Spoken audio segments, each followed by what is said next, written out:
भूल भुलैया हवेली में आपको एक ऐसी कहानी सुनाने जा रहा हूं जो मेरे जीवन की सबसे डरावनी और रहस्यमयी घटना है।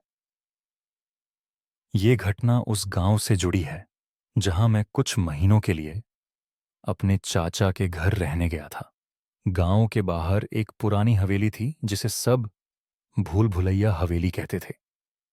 इस हवेली के बारे में अजीब अजीब बातें मशहूर थीं। कहते थे जो भी उस हवेली में गया वो कभी लौट कर नहीं आया। आसपास के लोग कहते थे कि रात के वक्त वहां से चीखने चिल्लाने की आवाजें आती थीं। कुछ ने तो ये भी बताया कि उन्होंने खिड़कियों में सफेद साड़ी पहने किसी औरत की परछाई देखी है। मैंने ये सब सुना तो मेरे भीतर के जिज्ञासा ने जोर मारा। मैंने तय किया कि मैं खुद इस हवेली में जाकर सच्चाई का पता लगाऊंगा। मेरे दोस्त अमित और रोहित भी मेरे साथ जाने को तैयार हो गए।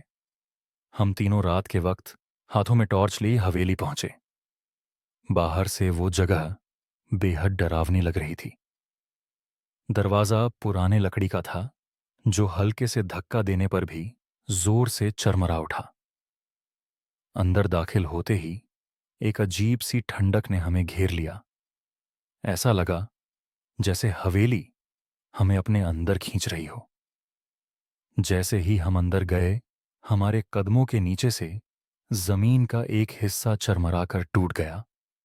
हम तीनों एक गहरे तहखाने में गिर गए। वहां घुप अंधेरा था और किसी जानवर के चलने की आवाजें गूंज रही थीं। तभी अचानक हमारी टॉर्च की रोशनी में एक अजीब सी आकृति दिखी। लंबे बाल, झुकी हुई कमर और खून से सनी हुई उंगलियां। अमित चीखने लगा और भागने की कोशिश करने लगा, लेकिन जैसे ही उसने कदम बढ़ाया, वो आकृति हवा में झूलते हुए उसके पास आ गई। उसने अमित को घसीट लिया और उसकी चीखें सुनाई देना बंद हो गईं। हमने रोहित के साथ बाहर निकलने की कोशिश की, लेकिन हर रास्ता हमें उसी जगह वापस ले आता था। हवेली मानो हमारे साथ खेल रही थी। अचानक रोहित गायब हो गया। मैंने उसे हर जगह ढूंढा, पर उसकी कोई आवाज नहीं आई।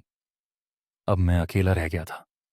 मेरा दिल तेजी से धड़क रहा था और मैं समझ नहीं पा रहा था कि क्या करूं। तभी एक महिला की धीमी धीमी हंसी गूंजी। मैंने पीछे मुड़कर देखा। वो वही आकृति थी।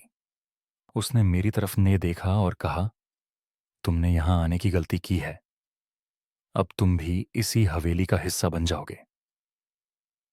आखिरी बात जो मुझे याद है वो उसकी लाल चमकती आंखें थीं।